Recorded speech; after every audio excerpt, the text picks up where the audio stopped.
Hello दोस्तों। आज मेरी तरफ से आपके लिए एक इम्पॉर्टेंट अनाउंसमेंट है। आज मैं टेस्ट सीरीज़ पार्ट 3 का आंसर देने के साथ ही इस टेस्ट सीरीज़ को बंद करने जा रहा हूँ, बिकॉज़ मेरे एक्सपेक्टेशन के अनुरूप मुझे जो है वो रिस्पॉन्स नहीं मिल रहा और इस टेस्ट सीरीज़ को तैयार करने में मुझे काफ़ी मेहनत करनी पड़ती है, क्योंकि अगर मेरे द्वारा गलत प्रश्न आपके सामने रखे जाएंगे तो ये आपके भविष्य से खिलवाड़ होगा, जिसके लिए मैं अपने आप को कभी माफ़ नहीं कर सकता और ना कर पाऊँगा। तो मुझे ये महसूस हो रहा है कि शायद मेरी मेहनत के अनुरूप जो है मुझे प्रतिफल नहीं मिल रहा, या आप कह सकते हैं कि मुझ में ही कोई कमी है, आप जैसा समझें। लेकिन मैं इस टेस्ट सीरीज़ को यहीं पर क्विट कर रहा हूँ। तो चलिए बात करते हैं जो टेस्ट सीरीज़ पार्ट 3 था उसके आंसर की।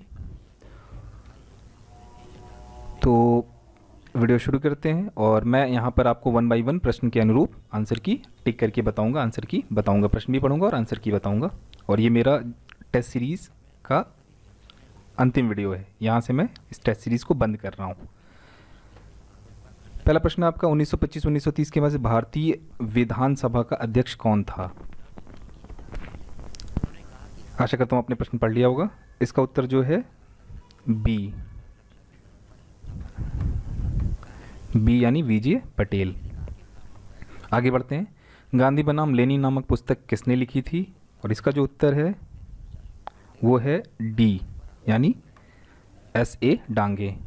आप मेरे साथ साथ प्रश्नों को मिलाते जाएं, अपने आंसर जो दिया है उसको मिलाएं कि आपने कितने प्रश्न सही किए हैं, कितने गलत किए हैं, और इस बेसिस पे आपको कौन से सब्जेक्ट में अधिक ध्यान देने की आवश्यकता है ये आप यहाँ से क्लियर कर सकते हैं, डिसाइड कर सकते हैं। आगे बढ़ते हैं। भारतीय उपमहाद्वीप में पालतू भैंस का प्राचीनतम साक्ष्य कहाँ से प्राप्त होता है? और इसका जो आंसर है वो है बी यानी मेहरगढ़। आगे बढ़ते हैं। मोहनजोदड़ो की प्रसिद्ध मुहर पर बना देवता किन पशुओं से घिरा हुआ है? और इसका जो उत्तर है वो है डी यानी चीता, गैंडा, भैंसा तथा हाथी। अगला प्रश्न है 1940 में अगस्त प्रस्ताव लाने वाला वॉइसरॉय कौन था? और इसका जो उत्तर है वो है बी लिन लिथिंगो। अगला प्रश्न है महात्मा गांधी के राम राज्य के 2 सिद्धांत थे, और इसका जो उत्तर है वो है बी यानी उचित साधन तथा उचित उद्देश्य। आगे बढ़ते हैं। निम्न में से किस ग्रंथ में बहुपति प्रथा का साक्ष्य मिलता है? क्वेश्चन नंबर 41, और इसका जो उत्तर है वो है सी महाभारत में। आगे बढ़ते हैं। भारतीय इतिहास के प्रारंभिक काल में टोंडी किनका एक समृद्ध साम्राज्य था? और इसका जो उत्तर है वो है चेर ए। आगे बढ़ते हैं। सूची 1 को सूची 2 से मिलाना है, और आशा करता हूँ आपने ये जो है प्रश्न पढ़ लिया होगा।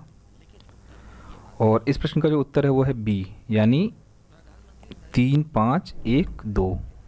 आप मिला लें 3, 5, 1, 2। आगे बढ़ते हैं। किस अधिनियम ने भारतीयों को अपने देश के प्रशासन में कुछ हिस्सा लेना संभव बनाया? और इसका जो उत्तर है वो है चार्टर एक्ट 1833 यानी ए।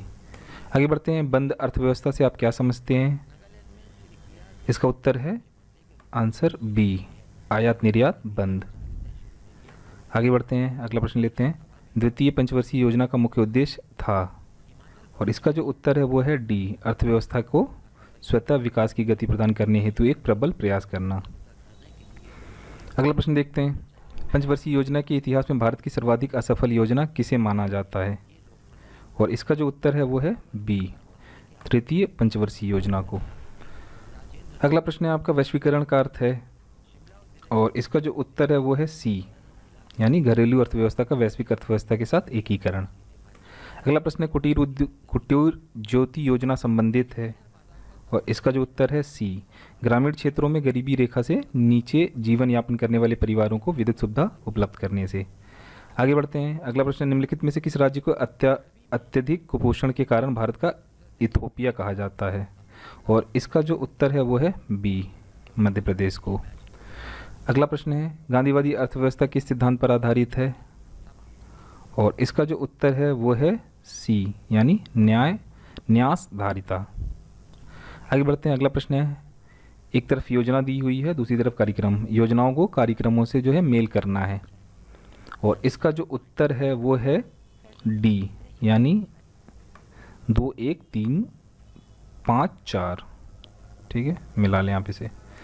आगे बढ़ते हैं, अगला जो है, मिश्रित अर्थव्यवस्था का क्या अभिप्राय है, और इसका जो उत्तर है वो है ए, सहकारी एवं निजी क्षेत्र का सह अस्तित्व। मैं टिक भी कर रहा हूँ। आगे बढ़ते हैं, अगला प्रश्न लेते हैं, राष्ट्रीय विकास परिषद मुख्यतः संबद्ध है, और इसका जो उत्तर है वो है बी, भारत में मुख्य विकास योजनाओं के मूल्यांकन और अनुमोदन करने से। अगला प्रश्न लेते हैं, प्रकाश वर्ष होता है, इसका उत्तर है सी, प्रकाश वर्ष द्वारा एक वर्ष में चली गई दूरी को जो है वो प्रकाश वर्ष कहते हैं। प्रकाश द्वारा एक वर्ष में चली गई दूरी को प्रकाश वर्ष कहते हैं। अगला प्रश्न है, पार्श्विक मात्रक है, और इसका जो उत्तर है वो है दूरी का, यानी ऑप्शन ए। अगला प्रश्न है, एक्चुरीज, ये एस्चुरीज नहीं है, ये एक्चुरीज है, शब्द को ध्यान से पढ़ें, एक्चुरीज सब संबंधित है, और इसका जो उत्तर है वो है बी, बीमा से। आगे बढ़ते हैं, 58 नंबर का प्रश्न लेते हैं, पूंजी बाजार से आशय है, और इसका जो आंसर है वो है ए, शेयर बाजार।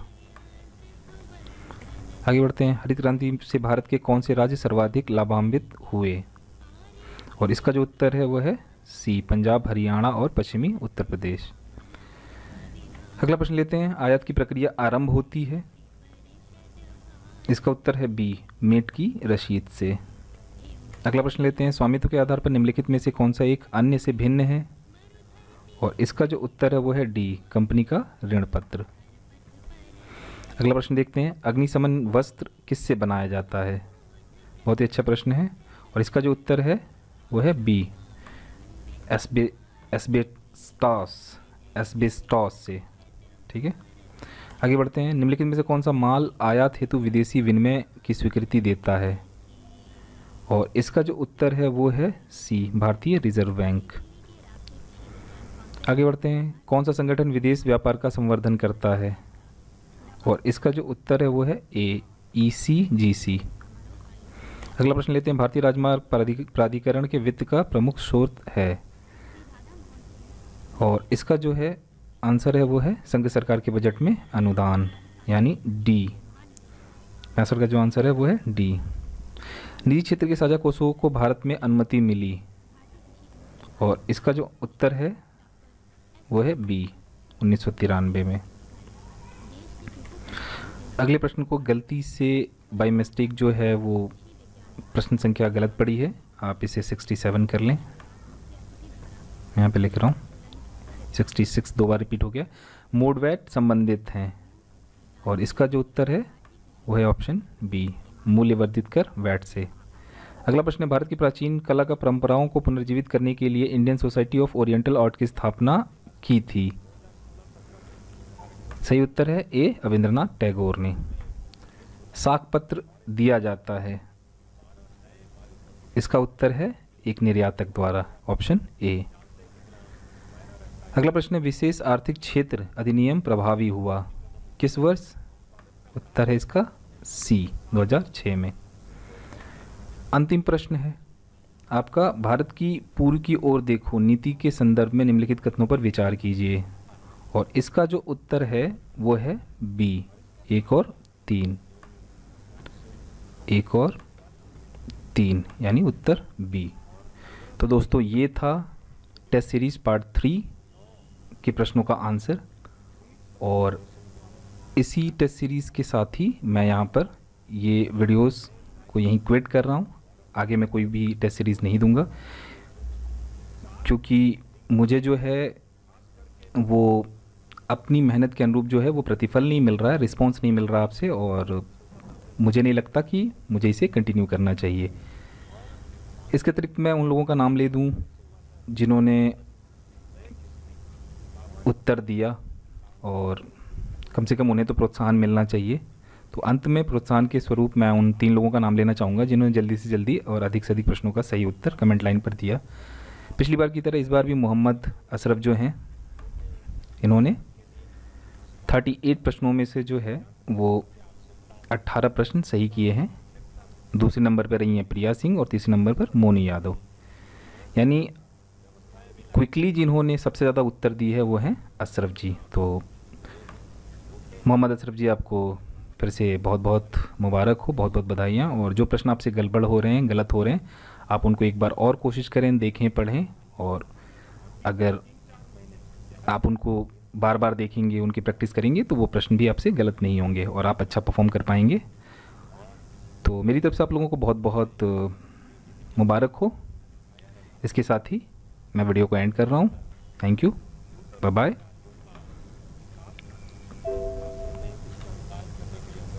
And take care.